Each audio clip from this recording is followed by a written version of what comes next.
Priscila? Pastor, quando você citou aqui Gênesis capítulo 3, o verso 15, eu acho que ficou bem evidente aqui a graça de Deus desde o início da criação, né? Porque aqui logo quando Adão e Eva peca, aí o Senhor já promete, né, Jesus. Desde o Gênesis, o Cristo já está prometido. É a graça de Deus. É a graça que se estendeu. Então aí ficaria bem evidente, né, que a graça existe desde o início, desde o princípio. Exatamente. A graça foi manifestada aí. São versos que a gente lê, parece ter tanta amplitude, de fato, sabe, né? Como os teólogos chamam esse texto? Mas aqui a gente vê a graça de Deus. Os teólogos chamam esse texto de proto-evangelho. É o primeiro evangelho. O evangelho foi dado aí em Gênesis 3,15. Então Jesus já Cristo é que nos salva. Agora, quando Cristo te salva, Ele não te salva para você continuar na desobediência.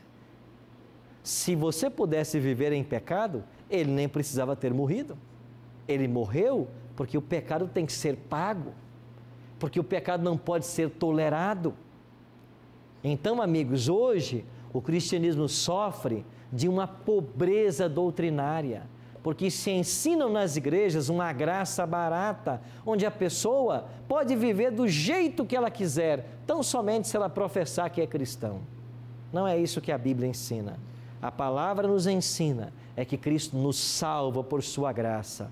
E o resultado dessa salvação é a obediência. Bruno? Pastor, a gente sabe que hoje tem muitas igrejas, como o senhor disse mesmo, que o diabo iria camuflar a palavra de Cristo. E muitas pessoas estão nelas, elas são sinceras de coração, mas talvez não conhecem a verdade desta forma que nós estamos vendo.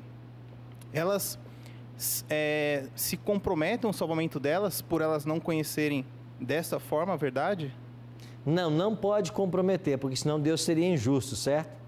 Lembra que eu mencionei para vocês Atos 17:30? Lá diz que Deus não levou em conta o tempo da ignorância. Se você for para a carta de Paulo aos Romanos, Paulo vai ser bem claro em dizer de que aqueles que sem lei pereceram, sem lei serão julgados. Ou seja, Deus nos julga com base no conhecimento que nós temos da verdade.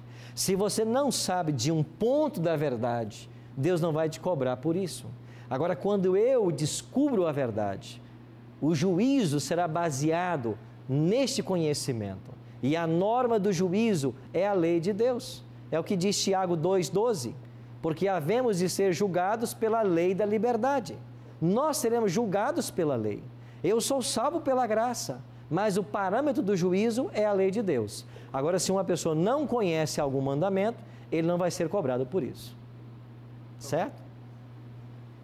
Sim, Patrícia. Pastor, eu vejo também muitas pessoas, sabendo disso, dizendo que não querem conhecer a verdade de Deus para então não serem cobrados. Mas então, como que a gente pode ver isso, né? A pessoa tem a oportunidade de conhecer a verdade, mas nega, porque sabe que então aí será julgada de uma forma diferente, né? A cobrança será maior. Você sabe que existem vários textos na Bíblia falando sobre pecado e termos também no grego. Nós conhecemos um deles que é muito usado. Quando se pergunta assim, o que é pecado? A resposta automática é a transgressão da lei. Só que a transgressão da lei é um pecado que tem no Novo Testamento. É um termo que nós chamamos de anomia. Aquele que quebra a lei, que vai contra a lei, que é nomos. Mas existe no Novo Testamento 9 termos para pecado. E um desses termos é você não ter conhecimento que você deveria ter. Entendi, principalmente quando é possível. Quando é possível. O conhecimento está à mão, está disponível, mas eu não quero conhecer para não ter mais compromisso. Exatamente. Isso é viver em pecado. Entendi. Deixa eu perguntar para vocês. Imaginemos que você, semana que vem, fosse a um médico e o médico dissesse para você assim, você está com um problema crônico no coração. Existe aqui um medicamento que você precisa tomar para sobreviver. Se você não tomar um comprimido todos os dias, você vai morrer. Isso é uma condição, como dizem os latinos, sine qua non, ou sim ou não. Toma, senão você vai morrer. Se você não tomar a pílula, você vai morrer. Imagine essa cena, doutor Guilherme. Um médico diz isso para você. Aí você volta para casa e diz assim, aquele médico não sabe de nada. Eu vou viver, eu vou tomar um chá. A minha mãe diz que boldo é bom para muita coisa. Eu vou tomar um chá de boldo. Não, eu vou tomar um chá de capim santo, erva cidreira. Eu vou fazer alguma coisa e vou ignorar a informação médica. Você faria isso? Em são juízo? Uma pessoa faria isso? Agora, se você não está disposto a confiar a sua vida terrestre aqui, a arriscar a sua vida, não prestando atenção num conselho de um homem, você vai confiar a sua vida eterna a certos conselhos que você ouve por aí, aquilo que as pessoas estão dizendo e acha que é assim? Você não deveria, com muito mais interesse, buscar na palavra para saber qual é de fato o caminho para ser salvo? Se eu me interessaria em atender um conselho de um médico para salvar a minha vida, os míseros anos que temos nessa terra, quem dirá ouvir o conselho da palavra para viver eternamente?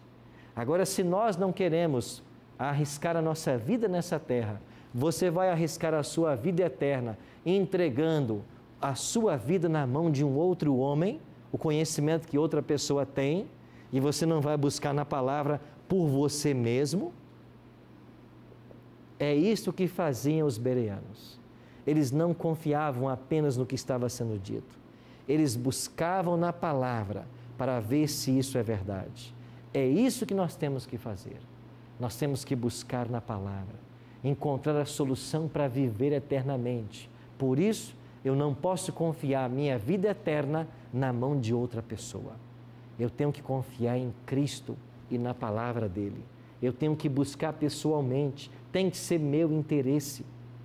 O eterno, enfim, venceu. Em Apocalipse 12, verso 11, dentro desse mesmo contexto da batalha entre o dragão e a igreja, nós temos o segredo da vitória.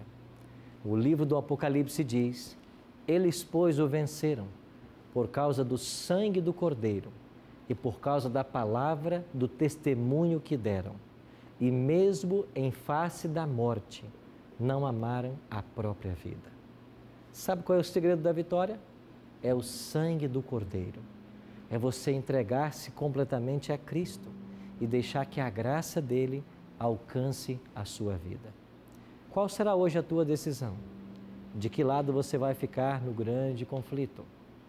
Aquele que não escolhe a Cristo já está escolhendo o outro lado.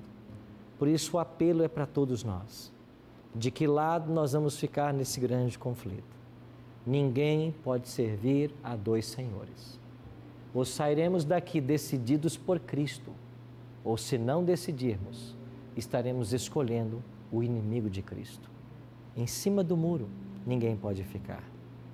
Eu fico pensando o interesse que o céu tem em cada um de nós e as oportunidades que o céu está nos dando para tomarmos decisões sérias ao lado de Cristo. Eu quero orar mais uma vez por vocês e orar por você que nos assiste em casa, para que a obra que o Espírito de Deus começou na sua vida, em breve Ele possa completá-la. Ore comigo. Pai Santo, muito obrigado, Senhor, porque nós temos a oportunidade da escolha. Obrigado, Senhor, porque nós entendemos que estamos envolvidos num grande conflito.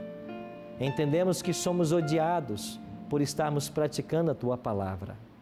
Mas muito obrigado, porque nós somos mais que vencedores pelo sangue de Jesus Cristo.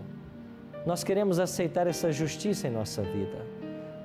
Nós queremos que Jesus reine soberano em nosso coração. Por isso, Pai Santo, colocamos a nossa vida diante do Teu altar. Queremos que o Senhor assuma o controle da nossa mente, do nosso coração. Que o Senhor nos dirija pelos caminhos que o Senhor deseja, para que quando Tu voltares em glória e majestade, todos nós estejamos prontos para Te receber.